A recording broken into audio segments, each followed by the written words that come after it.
As I told you on 9/11, I suddenly realized it was my task to make difficult books readable, which is what I've done on the back table. I sometimes describe myself as a man who reads big, thick, old books and writes modern, small books that anyone can understand. And actually, I rather enjoy it. I don't surf the web. People are disappointed when they run into me sometime and some other counter-jihadist, they go, "Have you seen my website?" No. I don't even go to my own website. I have very little interest in the web except for Craigslist and Yahoo headlines and Drudge. That's it. So I like reading big, thick, old books. I really do. But I thought when I got my books written in which the Quran was easy to understand, here's Muhammad, easy to understand, all these books on Sharia and everything were easy to understand, I thought, we win. No, we don't even have game. Because what I discovered was, other than a minority view, and trust me, you are so minor, everyone else's reaction to the knowledge, to the answer to question, what is the true nature of Islam, react in fear, hatred, and anger. When I try to explain to people something about Islam, they're terrified. So I thought people would run when I got my books published, and indeed they did run away from me. So I thought there was just one great question. What is the true nature of Islam? But I found there was a second question more important. Why are we afraid to know Islam? Now, remember I told you about stories? Here's the thing. My books are factual. They work here. But in dealing with human beings, if you're going to make a sale, any salesman will tell you this, the facts are secondary to the feelings. And where you get feelings is from stories, amongst other places. And I began to think about, why is everyone so afraid even though they don't know anything? Well, it turns out they do know little figments of stories about Islam that involve violence. And the knowledge that they were into the slave trade does not come as a shock, really. So, remember I told you that the house of Sufism was like a palace with a smell coming up from the basement? Everyone smelled that smell. They just don't want to talk about it. But it's somewhere deep in the back, almost primordial mind. So, the problem is we don't know the history of Islam. We don't know the answer to this question. This is the world of Islam. How did it happen? You can ask very intelligent people, and they will not be able to give you the answer to this question. How did North Africa go from being European and Christian to becoming Arab and Muslim? How did that happen? And is that an important question? How did the Middle East go from being Christian to Muslim? And is that an important question? I think it's an overwhelmingly important question. All right. Now, to understand how that Islamic world came about, we're going to have to go about and see how Islam entered our world. Now, to do that, Islam entered the world of the Byzantine Empire.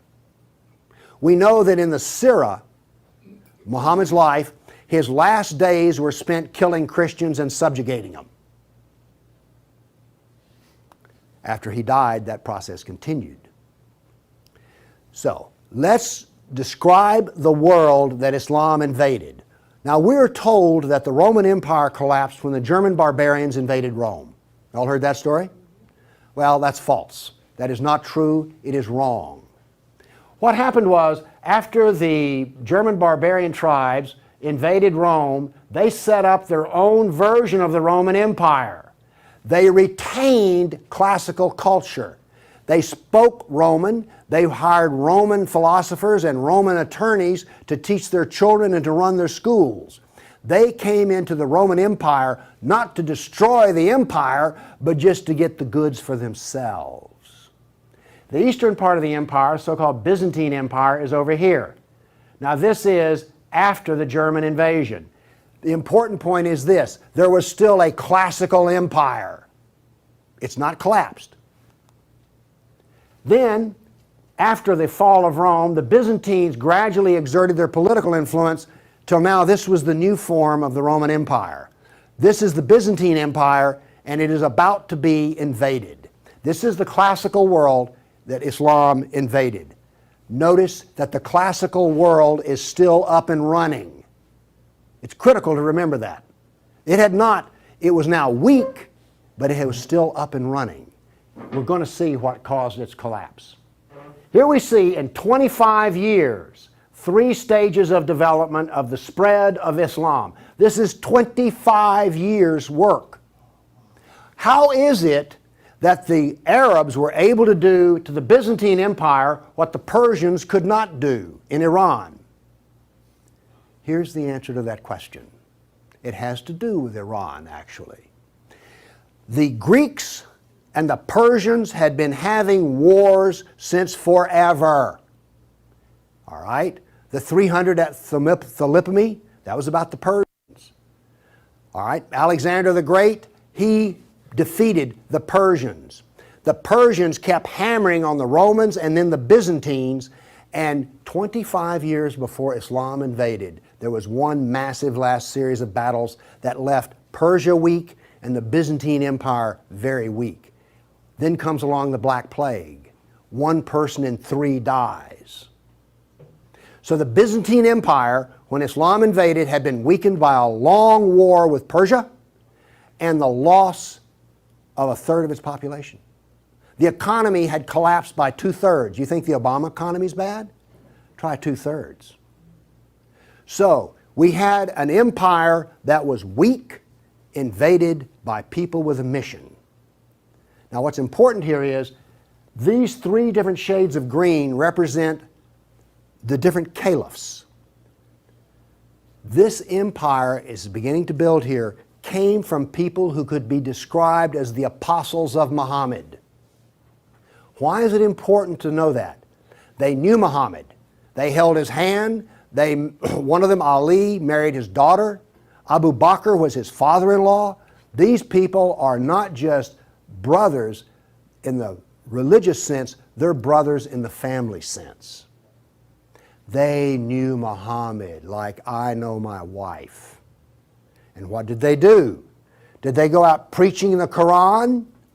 No, they didn't. They picked up their swords, got on their camels and horses, and went out whacking Christians and Persians.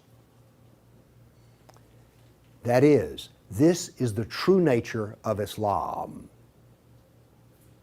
Here you see it. This is the fruit on the tree. Massive destruction. Now notice something else that's happened here. Egypt is the breadbasket of the Mediterranean. Syria, the heart of the intellectual world of the classical empire.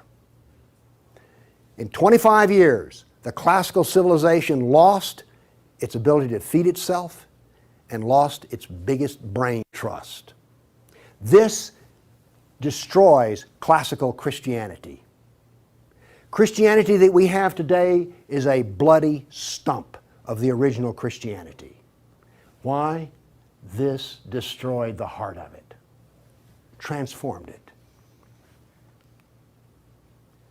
The first stage of the annihilation of classical empire, gone. The heart of it's gone. Okay. A century later, notice over here in Spain, 750 AD, Spain is already Muslim. This is rapid fire conquest. This is going to become very important because this happened as it were in the life of a nation overnight. This brutal assault is the key as to why we fear Islam. Now then, you're next going to see history that you've not heard before. I'm not a historian, but I am a scientist. And I can reason from data. I knew, once I read the story of Muhammad, that I had been fed a pack of lies about what caused the Dark Ages. Roman barbarians didn't cause the Dark Ages. First off, why would these barbarians were Germans? These are the same people who made Germany. You're telling me they were too stupid to learn how to do Roman law and stuff? Of course not. They were very intelligent people. They didn't cause the collapse. But that's the classical theory. If you go to Vanderbilt, that's what they'll teach you. Here we go with the data. There has recently been a lot of classical ancient works that have been translated and put into a database format so they can be accessed. There's been massive archaeological research under the ocean and at the edge of the Mediterranean. From this archaeological research, we're able to track history and economies. All right? That figure I gave you about how the economy collapsed, that came from the study of sunken vessels. Because if you're not buying much, you know, if 1 in 10, let's say 1 in 10 ships is sunk, that figure's not that high, but whatever. If you see a lot of sunken ships, there was a lot of ships sailing around. When they go down, the economy goes down. So from this data, we know a lot. And this, in particular, the database of ancient documents, gives us 548 battles that Islam fought against the classical world. This is all new information. I've talked with people who consider themselves history buffs, and they go, well, let's see, battles of Islam against Europe. Let's see, we've got the invasion, we got Tours, we got the invasion of at Gibraltar, we've got Lepanto, Gates of Vienna, collapse of, okay, that's 5. You talk to a historian, and those are the 5 battles they can scratch up. And I remind you, you can have all of these slides if you just send me an email for it. Okay, what does this new data show us? It shows us this. See the white spots? They're brand new battles. They're going to change to red. These are new. Every time, I want to show you this all over again.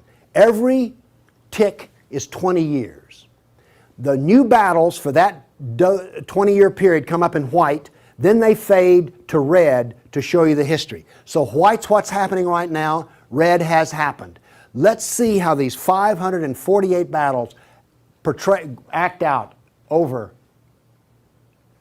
We're going to watch, in 70 seconds, we're going to watch 1,200 years of conquest.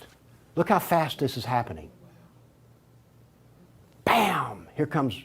You didn't know France was hammered that hard, did you? You heard of Tours. Watch what's happening in Spain and the islands. Now, many of these raids or battles, if they're at the coastline, are slave raids. The slaving that took place in here was extensive and went on and on. All of this work is also happening now then. We're now into the golden age of Baghdad. This is the punishment that's being handed out to Christians everywhere.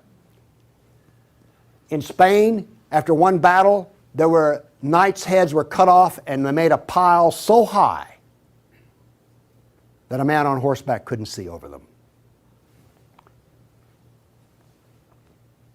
All of the European civilization in North Africa is now gone. I have a question. Have you read the 13th tribe? No. Okay. Now, pretty soon, and by the way, there will be a period of time, and you can see the clock running up here, there will be a brief blip of 5 battles that occur in North Africa, the Barbary Pirate Wars. We're on there. Okay? Now then, Byzantium has fallen. Now then, Eastern Europe is being hammered. Notice that it is relentless. It doesn't stop. This is the history that you're never told about. This is the history that explains how all of this came about. Now then, they're getting slower because Islam is becoming weaker.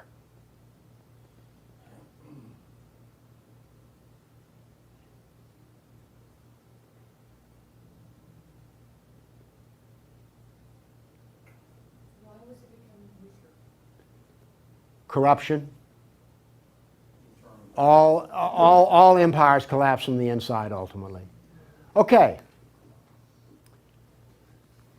I say that what caused the collapse of classical civilization was not the invading German barbarian tribes. I say that classical civilization was destroyed by Islam. Now comes the question, why do we not want to know that? We're going to answer that question.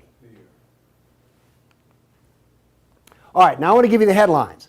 With all those little dots, basically what I've showed you is just quantity. Okay? Relentless, but quantity. Now I'm going to give, we gave you 1,200 years of battles in like 70 seconds. Now we're going to go through in about 4 minutes. I'm going to give you the headlines from each century so you will know the emotional tone of what is happening. All right, 7th century. Muhammad sent Khalid out, the sword of Allah, to the Jazima tribe to offer Islam. They refused. He annihilated every one of them. At the Battle of Oasis in Iraq, for 2 days he spent out rounding up the losers, put them in a dry stream bed and cut off heads until the stream ran with blood. He then took the captain of the Zoroastrian Persian tribe. His wife was there. He cut off the man's head, let the blood drain into the soil, and raped his wife in the bloody soil. That was one of the companions of Muhammad. This is the nature of jihad. Where did Khalid learn how to do that? From Muhammad. From Muhammad at the Battle of Khaybar. Umar conquered Jerusalem, and every Jew and every Christian became a dhimmi, which is a third-class semi-slave. You're now going to see, for the next few centuries, you're going to see Golden Age. We're told this myth of the Golden Age, how wonderful Islam is. So here's what's happening during the Golden Age. They started attacking Sind, which is the Hindus. 26,000 Hindus died. Armenian nobles were herded into a church after a debate, and the building burned down on top of them. At Ephesus, 7,000 Greeks are enslaved. We're still having the Golden Age. All new churches were ordered destroyed. At Amorium, there was massive enslavement of all the Christians. The Egyptian Christians revolt over the jizya, which is the dhimmi tax under the Sharia. Churches are burned, vineyards destroyed. 10th century, we're still in the Golden Age. In Thessalonica, 22,000 Christians enslaved. Christians massacred in Seville. In Egypt and Syria, 30,000 churches destroyed. You have your religion, I have mine. Still in the Golden Age, 6,000 Jews in Morocco killed, hundreds of Jews in Cordoba killed, 4,000 Jews in Granada killed, Georgia and Armenia invaded. In Hindustan, 15,000 killed, 500,000 enslaved. Golden Age, still upon us. In Yemen, the Jews are given the choice of convert or die. The Christians of Granada are deported to Morocco. And in India, cities are destroyed under the order convert or die. In one town, 20,000 Hindus became slaves. Still the Golden Age. 50,000 Hindu slaves decided to get freedom by converting to Islam. A new 20-year campaign created 400,000 new Muslims out of Hindus. Buddhist monks butchered, nuns raped. In Damascus and Safed, mass murder of Christians. Jews in Marrakesh massacred. Tabriz, forced conversion of Jews. Still, we're in the Golden Age. There are riots in Cairo, churches are burned, Jews of Tabriz are forced to convert. Tamerlane, one of the most evil men who ever lived, massacred 90,000 Hindus in one day. 30,000 in another battle, massacred in cold blood. Another Muslim leader takes 180,000 Hindu slaves. Oops, we're out of the Golden Age. See if you notice any change in tenor. Tamerlane destroys 700 villages in India. Now then comes He then turned to Iraq and annihilated the Nestorian and Jacobite Christians. The Nestorian Christians, half of the Silk Route in China was Nestorian Christian. The Nestorian Christians had emissaries and missionaries in the court of China. Afghanistan was partly Christian. All right? Gone. This is part of the destruction of the church that no one knows about. 700 years of attack, they finally destroy Constantinople. 16th century, the son of Tamerlane destroys temples, forced conversions. Two of his generals built 2 towers of human heads. Once again, you couldn't see over them. And then noble women, Hindu women, started the practice of sati, which was mass suicide in order not to be sex slaves inside of the Sultan's harem. 17th century, Jews of Yemen and Persia forced to convert, forced conversions of Greeks. The Zoroastrians are persecuted in Persia, and over 500,000 killed Hindus. 18th century, more Zoroastrian persecution, Jews of Jeddah expelled, Jews of Morocco massacred, Hindu persecution continues. 19th century, more forced conversion of Jews, Jews of Baghdad massacred. Oops, 250,000 Armenian Christians slaughtered in Turkey. Now then, in Persia, the Zoroastrians are completely annihilated. 20th century, over 1 million Armenian Christians killed. 1 million. So you now not only know the number of battles, you now see the tenor of what's going on. You now know quality and quantity. Do you get the drift on how bad this was?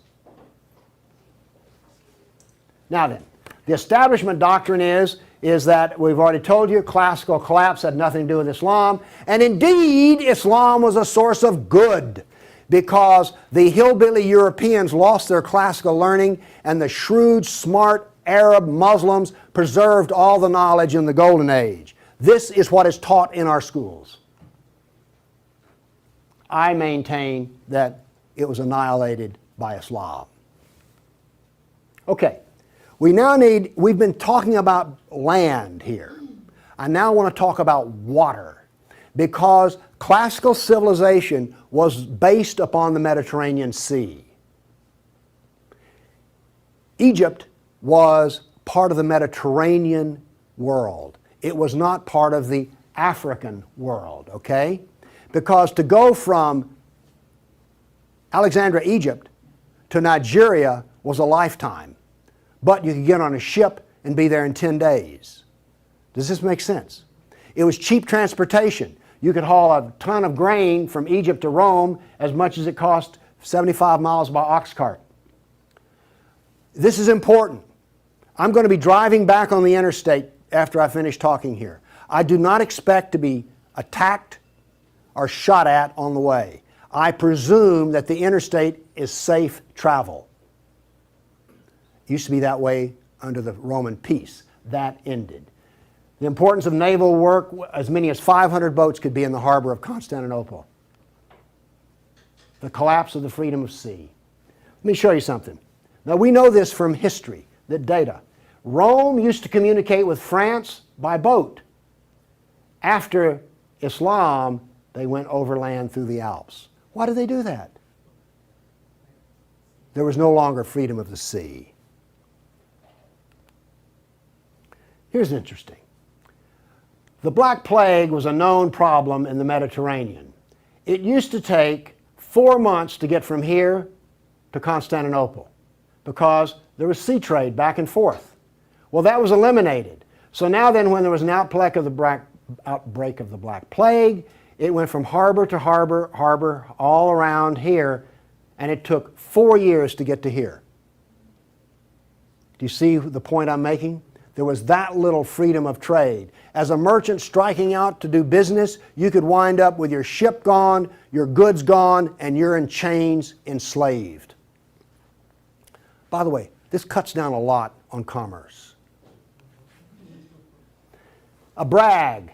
The Christians couldn't float a plank on the inland sea. What did this do? It isolated Europe and impoverished Europe. So, you know the business of the Barbary pirates? You know the business of the Somali pirates? Same. It is Sunnah. It is Sunnah, the way of Muhammad. There's a famous hadith which is repeated endlessly in which Muhammad awakes in a dream and he sees his jihadists sailing the inland sea. Islam always practices, where possible, economic warfare. Muhammad attacked caravans. What was attacked in New York? World Trade Center. This, economic warfare. I am an admirer of Islamic civilizational war methods. They're superior to everyone else's thinking in war. They use everything for war. Everything, including the womb. This was an economic jihad. There were 3, you've heard of the Dark Ages? Well, there were 3 Dark Ages. One in Europe, one in Turkey, one in North Africa. You weren't told that, were you? Wonder why. Here we see some ruins. What's the importance of these ruins? Well, they're up and standing. What happened to all the ruins in Rome? Well, the people who were still living there used them as quarries. They harvested them. The Colosseum remained simply because it was so big. What does this tell us here? If all this stone is still stacked up, there were no people. The invasion of North Africa was so brutal and so fast that it actually left in the harbor a layer of silt. Here's how that happened. North Africa used to be farmland, irrigated farmland. The Romans, clever men that they were, put along the roads in North Africa olive trees for shade and for keeping the road fixed for free. Because what would happen is you would bid on buying a lease on a stretch of Roman road in North Africa. You maintain the olive trees and the road, and you got to keep the olives. So the Romans got money from selling the lease, and then they got the road fixed for free, and somebody has a business making money. Is this clever or what? That all ended because the invading Arabs were not farmers, they were herdsmen. The people there were Christian, and so therefore, when the average Arab family would own 50 goats. They put their goats out into the fields of Christians, and the Christians as dhimmis had no right to protest. Between death and the erosion of the crops, there was this produced a layer of silt in the harbors. So that's how brutal, hard, and fast came about this collapse of economy in North Africa. What was left for a European economy? Furs, lumber, swords, and slaves. We're now really getting to one of the points where we don't want to know this history. Anybody here all real proud about how some of your ancestors were taken off a coast in Italy and then put into a harem in North Africa? And now you have children from that who are distant relations? You see, you may have distant relations in the Arab world you don't know about because 1 million Christians were sold into slavery. And by the way, the Venetians helped to do that. And another embarrassing piece of news is this. The Jews were very big in the trans-Mediterranean slave trade. Nobody comes out of this looking good. No one looks good. Are you also beginning to see, like, I don't think I want to know any more about this history at all? Okay? Are you catching on here? All right. Now, the other thing we're told that's so bad about Christianity and so pitiful about those poor Muslims are the Crusades. Who's ever heard this? Well, the Crusades, oh, that's so embarrassing. Gosh, you know, we got out of Europe, we went over there and invaded the Arab lands, and then we killed them and hurt them, and like, oh, I've heard preachers wallow in pity about how drastically bad the Crusades were. All right, first off, Islam, remember, destroyed 30,000 churches. The Jews and Christians were dhimmis. There was infinite number of brutality against Christians. Christians were fleeing the Middle East, and the Byzantine emperor appealed to the Pope, help us, please. Now this was a big thing to do because the Byzantine emperor and the Pope did not get along at all. But these were desperate people. And what did the Pope look out and see? This is the world that he saw in 1100, the time of the First Crusade. Well, let's see, this much of Spain is Muslim, and we're getting our behind kicked on a regular basis. Oh, well, this Christianity's gone. Oops, this Christianity's gone. And look at all the battles in the non-Christian, in the areas that are still Christian. Do you see the geopolitical problem that the Pope was facing here? This was not just some, we'll saddle up, get on our horses, and go steal from them Arabs, which is what you're told. This is the political picture. But now then, let's do this. Let's look at a battle map for the Crusades. Let's be fair. I showed you the jihad map. Now here comes the Crusade battle map.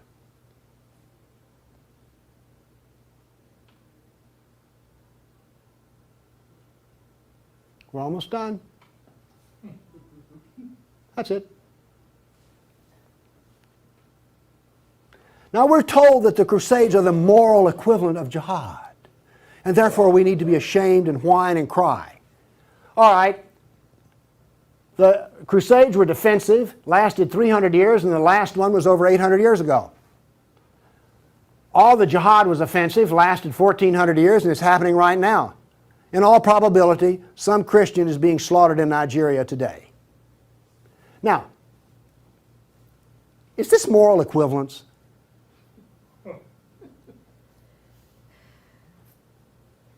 Why won't they teach this in a church school? So the ministers will stop, oh, the Crusades were just so terrible. No, the Crusades were one of the few times the church put steel in its spine. And then we apologize for it. Now then, let's go to the great benefits of Islam.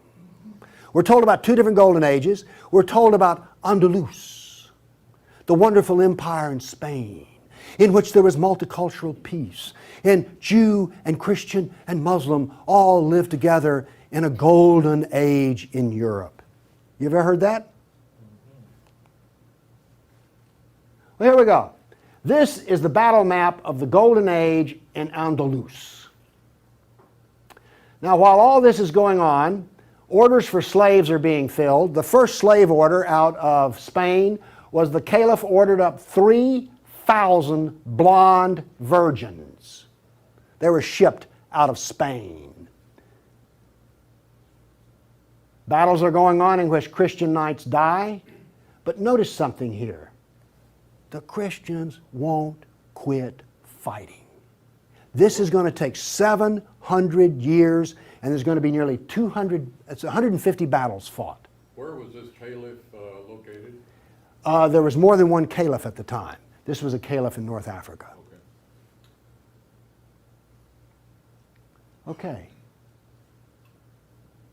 Now then, looking at this, do you understand why when Isabel and Ferdinand were finally in full power, they told every Muslim in Spain to get out of here? They drove everyone out. Okay, my question for you is this. Was Andalus a multicultural golden age or a reign of terror?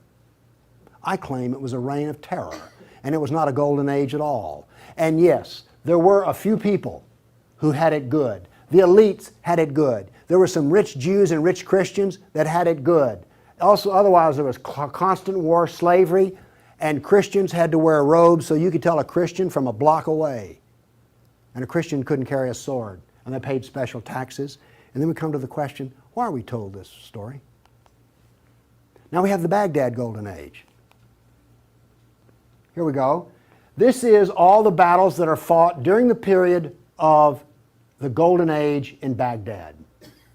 Now, not only are they as busy as they can be killing Christians, but they're also busy establishing the Sharia doctrine. They're also busy establishing the Hadith doctrine. And they're also busy in doing things like slave trading. You know all those exotic pictures you've seen of the harem? They're sort of pre-Playboy sexy, beautiful women in gauzy outfits. All of those women were Christians. Less romantic sounding, isn't it? The other thing that's happening in Baghdad is this. A new philosophy is being generated in which there is no cause and no effect. This turns out to paralyze the mind. Okay, those were all the battles that were fought during the mythical Golden Age. Okay, during the Golden Age, Christians and Jews were dhimmis, Christians were sex slaves. Here's one that gets me. During this Baghdad Golden Age, they evolved a philosophy in which there were no laws of nature and there was no cause and effect. I'm a scientist. We work off of two laws, the law of contradiction, does the data contradict the data, and the law of cause and effect. I've just explained to you why, out of their Golden Age, why you don't find Muslims getting Nobel Prizes in science. You cannot be a scientist and not believe in cause and effect. You just can't. Won't work. Now then, the Christians did all of the vaunted translation of the Golden Age text, and get this. We're told that this was such a great peak of learning, they destroyed 90% of the books.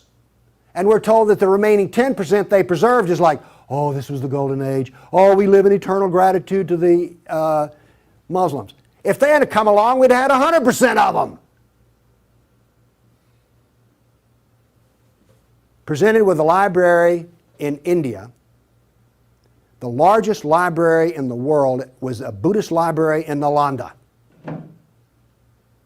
They came to him and reported the existence after they had conquered, and they said, "What shall we do with the library?" The order from the general was this: if it contains any information that is in the Quran, we already have it, burn it. And if it contains any information that is not in the Quran, it is false, burn it. The same was done with most all of the libraries. And why are we told this was some wonderful golden age that preserved knowledge for us? Ottoman Empire, 1683. The reason I have this up here, Islam in Europe. That's the world today. I've now explained to you how this world came about. It came about through relentless, brutal persecution of everyone who was not a Muslim.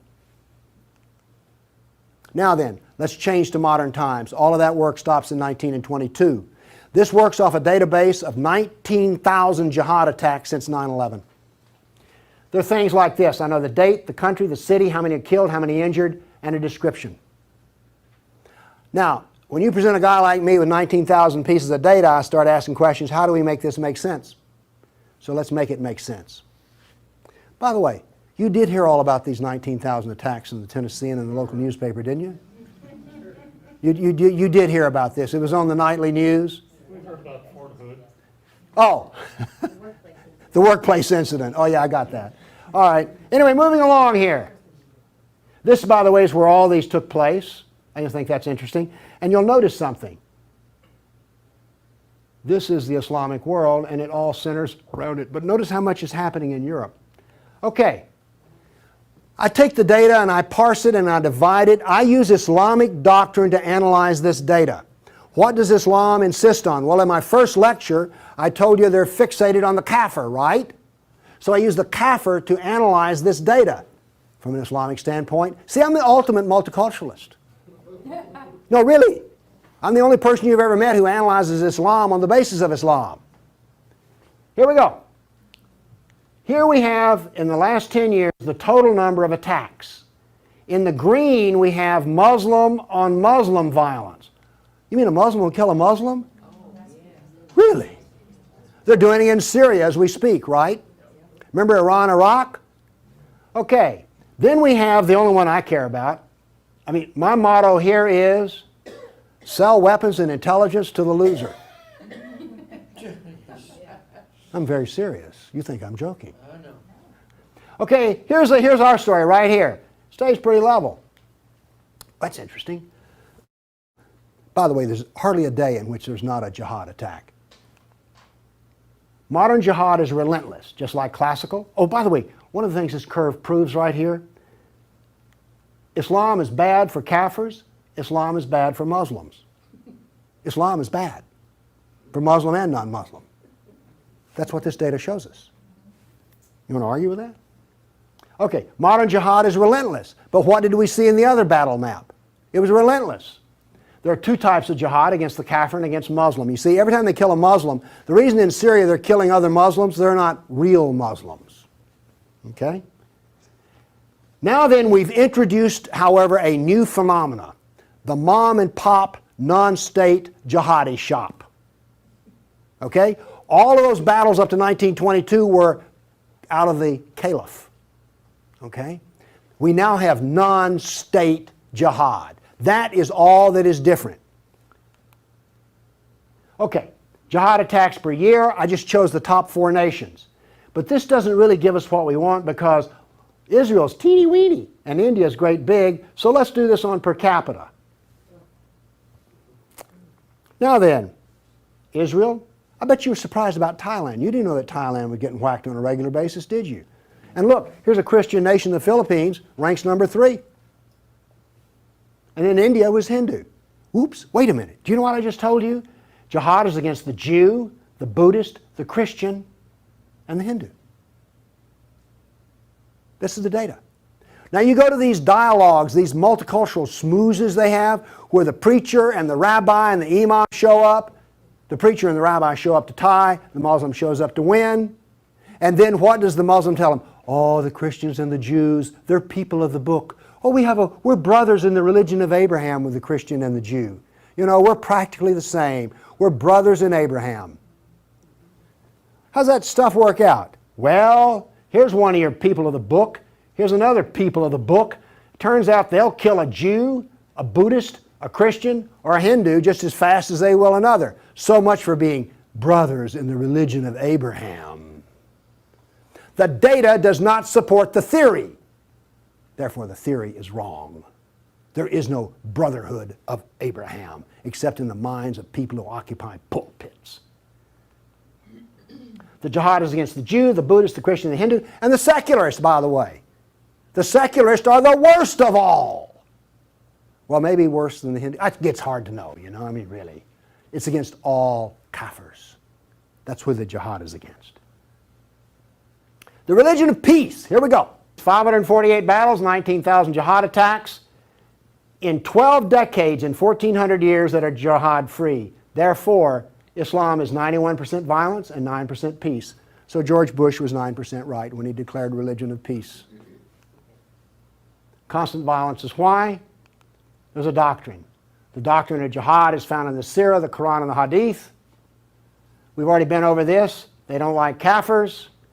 We have a whole doctrine of jihad within the text. Islam was only successful through jihad. Therefore, we have a doctrine which produces jihad, and it produces this effect of the collapse of civilizations. Here you go. Tears of jihad. 270 million dead over 1,400 years. Read them and weep. Read them and weep. The doctrine drives history. History shows the true nature of political Islam. Political Islam is the enemy of all Kafir nations. There's an intellectual history. In 1,400 years, I've read a lot of old documents. They never talk about the Muslim. They talk about the Arab, the Turk, the Moor, Al-Qaeda, Asian, and it's always been by specialists. And today, all the established specialists are apologists for Islam. Why was the Quran code not cracked recently? How come we don't teach Muhammad? And why is the Golden Age propaganda taught? Why do we remain ignorant and keep suffering? I maintain there's a reason for this. I maintain that this constant brutality over the centuries has produced in the Western mind the equivalent of the abused dog, the beaten wife, and the raped child. We do not think correctly. Everybody's seen the beaten dog that when you approach it, that is the Western mind. We deny the attacks. How much jihad is ever reported? The churches will not even admit that a Christian suffers anywhere. Fear. Muhammad used fear. Any public critic of Islam has a certain fear element there. Guilt. Oh, we haven't treated Islam right. If we treated him better, everything would be good. We don't teach the history. We humiliated. Who here is going to go home and brag about how your ancestors were slaves, how your history was annihilated, and that all we teach is the lie of the Golden Age? Have you not noticed since 9/11 how bitter and angry politics has gotten? The reason is we're not allowed to get angry at the enemy, so we get cranky with each other. We're powerless. Anybody want to debate about this? The abuser. Muslims will not admit they sold a single slave or ever killed a person. They're arrogant and self-confident. Islam is perfect. Word Islam means submit. They expect submission out of us, and they get it. Islam is the victim. After 9/11, I heard this. The real victims of 9/11 were the Muslims. You've heard that anywhere? After 1,400 years of jihad, brutality, enslavement, theft, deception, rape, annihilation, and insults, the Kafir mind has become identical to that of an abused victim. Our only solution is to face our history and welcome it and embrace it. This is exactly the way we will heal our nation, is the way we heal a person who's been brutalized. You have to go back to the original event. And this is why we are afraid. Thank you.